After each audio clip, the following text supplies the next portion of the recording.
दोस्तों, कहते हैं कि जब ऊपर वाला आपके लिए कोई प्लान बनाता है तो वो आपसे पूछता नहीं है, वो बस हालात बदल देता है।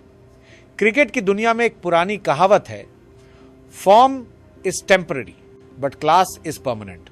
लेकिन टीम इंडिया के ड्रेसिंग रूम में इन दिनों एक नई कहावत चल रही है, selection is temporary but destiny is permanent. हम बात कर रहे हैं संजू सैमसन की, वो खिलाड़ी जिसे न्यूजीलैंड सीरीज के बाद लगभग भुला दिया गया था, वो खिलाड़ी जिसके लिए वर्ल्ड कप के दरवाजे बंद नहीं बल्कि सील कर दिए गए थे। लेकिन कल शाम कुछ ऐसा हुआ जिसने पूरे क्रिकेट जगत को यह सोचने पर मजबूर कर दिया है, इज दिस गॉड्स प्लान? सोचिए, एक तरफ टीम के नए स्टार ओपनर अभिषेक शर्मा अस्पताल के चक्कर काट रहे हैं और दूसरी तरफ ईशान किशन प्रैक्टिस नेट में दर्द से करा रहे हैं, और इन सब के बीच वो खिलाड़ी जिसे वाटर ड्यूटी पर लगा दिया गया था अचानक मेन स्टेज पर आने की दहलीज पर खड़ा है। क्या संजू सैमसन की किस्मत फिर चमकने वाली है, या फिर टीम इंडिया वर्ल्ड कप के सबसे बड़े मुकाबले यानी इंड वर्सेस पाक से पहले अपनी ही चोटों के जाल में फंस गई है? बुमराह की वो यॉर्कर जिसने ईशान का अंगूठा तोड़ा या अभिषेक का वो पेट दर्द, क्या ये सिर्फ इत्तेफाक है या कुदरत का कोई इशारा? आज की वीडियो में हम इसी ड्रामा, डेस्टिनी और डिलेमा का डीप एनालिसिस करेंगे, क्योंकि खबर सिर्फ चोट की नहीं है, खबर एक डूबते हुए करियर को मिले आखिरी तिनके की है। News update. सबसे पहले बात करते हैं उस खबर की जिसने दिल्ली में होने वाले अगले मैच से पहले खलबली मचा दी है। टीम इंडिया अपना अगला मैच नामीबिया के खिलाफ खेलने वाली है। कहने को तो ये एक आसान मैच है, लेकिन हालात ऐसे बन गए हैं कि प्लेइंग 11 चुनना रोहित शर्मा और गौतम गंभीर के लिए सिर दर्द बन गया है। रिपोर्ट्स के मुताबिक हमारे विस्फोटक ओपनर अभिषेक शर्मा, जो अपनी ताबड़तोड़ बल्लेबाजी के लिए जाने जाते हैं, वो बीमार पड़ गए हैं। खबर है कि उन्हें कुछ स्टमक इश्यूज यानी पेट में इंफेक्शन हुआ है, जिसकी वजह से उन्होंने प्रैक्टिस सेशन भी मिस किया और अस्पताल भी जाना पड़ा। अभिषेक शर्मा का गेम हम सब जानते हैं, जीरो और हीरो, लेकिन अगर वो शारीरिक रूप से कमजोर महसूस कर रहे हैं तो क्या टीम मैनेजमेंट उन्हें मैदान पर उतारने का रिस्क लेगा? और दूसरी खबर तो और भी ज्यादा चौंकाने वाली है। ईशान किशन, जो विकेटकीपर बल्लेबाज के तौर पर खेल रहे हैं, वो नेट्स में प्रैक्टिस कर रहे थे। सामने कौन था?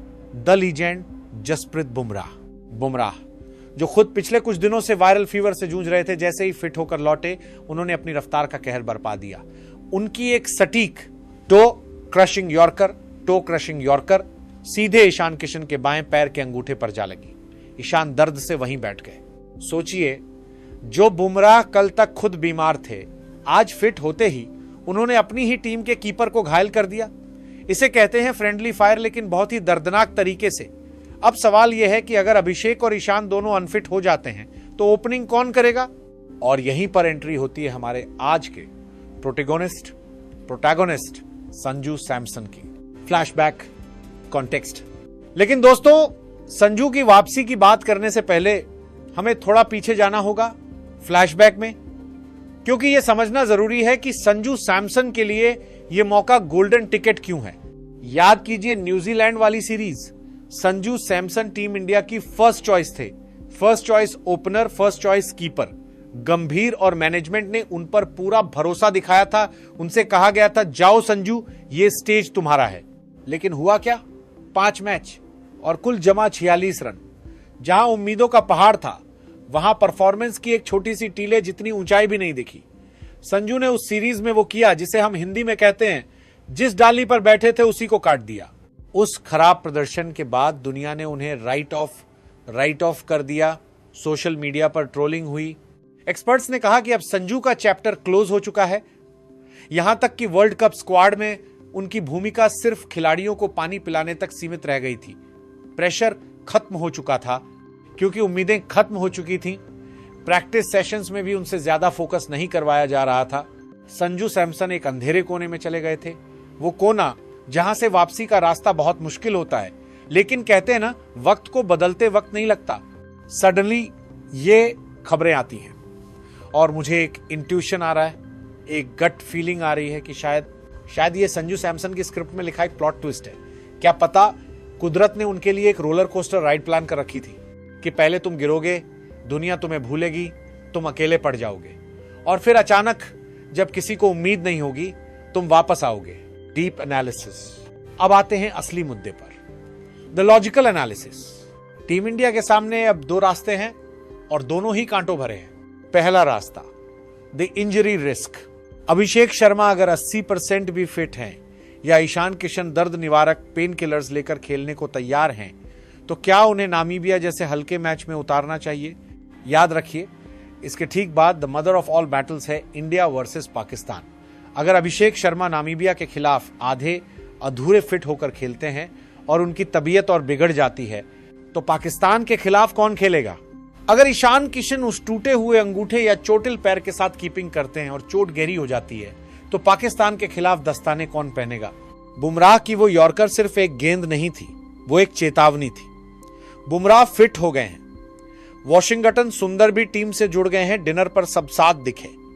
लेकिन ईशान और अभिषेक की फिटनेस पर सस्पेंस बरकरार है। दूसरा रास्ता, द संजू गैम्बल। यहीं पर संजू सैमसन का पलड़ा भारी होता है। नामीबिया एक कमजोर टीम है। यह एक ऐसा मैच है जहां आप अपने बेंच स्ट्रेंथ को टेस्ट कर सकते हैं। अगर ईशान या अभिषेक में से कोई भी 19-20 है, यानी थोड़ा सा भी डाउट है, तो मैनेजमेंट उन्हें रेस्ट देगा। क्यों?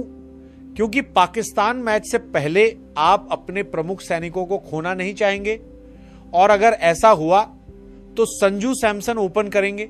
अब जरा इस सिचुएशन की साइकोलॉजी को समझिए। संजू सैमसन के ऊपर से अब परफॉर्मेंस का वो जानलेवा दबाव हट चुका है जो न्यूजीलैंड सीरीज में था।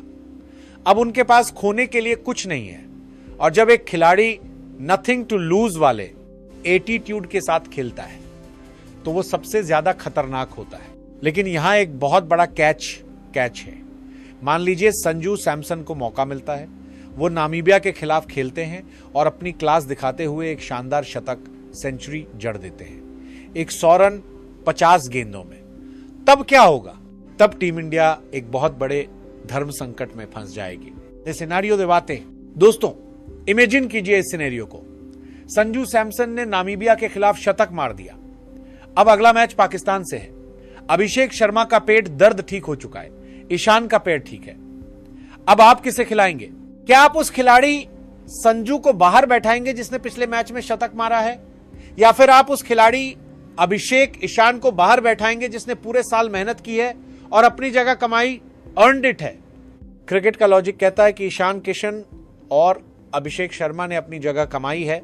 संजू सैमसन का पिछला रिकॉर्ड एनजेड सीरीज खराब था और एक नामीबिया के खिलाफ बनाया गया शतक उस विफलता को धो नहीं सकता। लेकिन करंट फॉर्म भी तो कोई चीज होती है। भारतीय फैंस और मीडिया का दबाव सोचिए। अगर संजू ने रन बनाए और उन्हें पाकिस्तान मैच में ड्रॉप कर दिया गया और फिर इंडिया हार गई, तो पूरा देश पूछेगा संजू को क्यों नहीं खिलाया। दूसरी तरफ अगर संजू को खिलाया और वो पाकिस्तान के खिलाफ फिर फ्लॉप हो गए, जैसा वो अक्सर बड़े मौकों पर करते हैं, तो सवाल उठेगा फिट खिलाड़ियों अभिषेक ईशान को बाहर क्यों रखा। ये वो स्थिति है जिसे हम कहते हैं आगे कुआं पीछे खाई। हालांकि सिराज ने बताया था कि पेट खराब है और रिपोर्ट्स पॉजिटिव हैं कि अभिषेक शायद रिकवर कर जाए। लेकिन अगर किस्मत को मंजूर ही यही है कि संजू को एक और मौका मिले, तो फिर लॉजिक और स्टैट्स धरे के धरे रह जाएंगे। कंक्लूजन। तो दोस्तों, निष्कर्ष क्या है?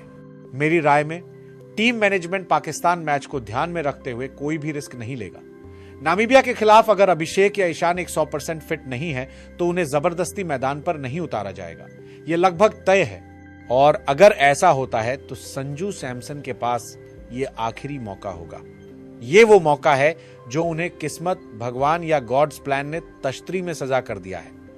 न्यूजीलैंड सीरीज की नाकामी को धोने का, अपने आलोचकों का मुंह बंद करने का और वर्ल्ड कप में अपनी जगह दोबारा क्लेम करने का यह फाइनल कॉल है। लेकिन जैसा मैंने पहले कहा, अभिषेक और ईशान का टैलेंट चांद तक वाला है। वो जिस दिन चलते हैं अकेले मैच जिताते हैं। संजू के लिए राह आसान नहीं है। अब आप लोग मुझे कमेंट्स में बताइए, अगर आप रोहित शर्मा की जगह होते और संजू सैमसन नामीबिया के खिलाफ रन बना देते, तो क्या आप उन्हें पाकिस्तान के खिलाफ प्लेइंग 11 में रखते या फिर फिट होने पर अभिषेक ईशान के साथ ही जाते? कमेंट सेक्शन में ऑप्शन ए या बी लिखकर अपनी राय जरूर दें। मैं सबके कमेंट्स पढ़ रहा हूं। वीडियो पसंद आया हो तो लाइक का बटन दबाना मत भूलना, और अगर आप भी मानते हैं कि क्रिकेट में किस्मत का खेल सबसे बड़ा होता है, तो चैनल को सब्सक्राइब जरूर करें। मिलते हैं अगले वीडियो में एक और तीखे एनालिसिस के साथ। तब तक के लिए चीयर्स एंड जय हिंद।